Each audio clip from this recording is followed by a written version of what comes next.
नमस्कार, खमंग फोडणीमध्ये आपलं सगळ्यांचं स्वागत आहे।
मध्ये काढून घेऊयात व ती बारीक करून घेऊयात।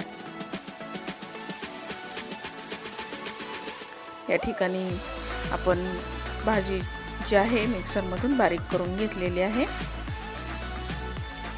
कारण ती म्हणावी अशी घोटली जात नाही, त्यामुळे ही प्रोसेस आपल्याला करावी लागते।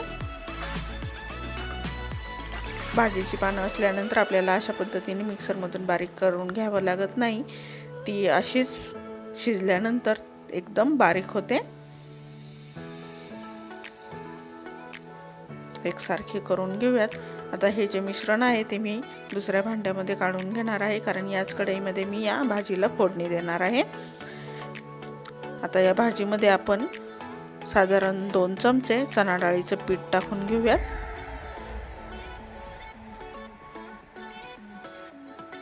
एकसारखं करून घेऊयात।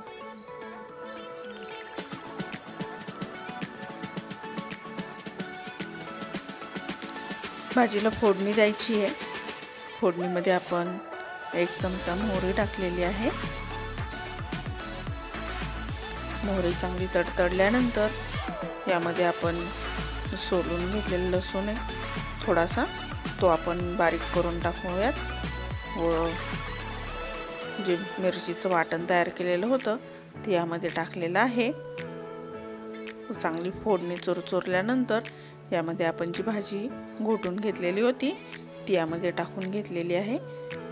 आपल्याला जेवढी पातळ घट्ट हवी आहे त्या प्रमाणामध्ये आपण यामध्ये पाणी टाकायचे।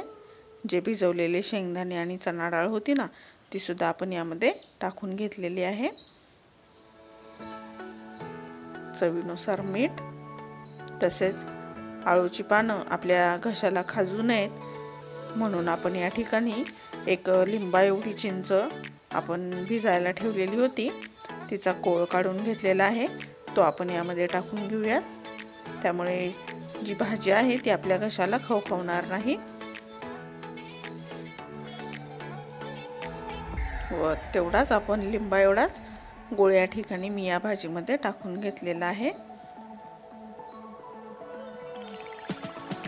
एकसारखी भाजी करून घेऊयात व साधारण 10 मिनिटे ही भाजी आपण शिजू देऊयात.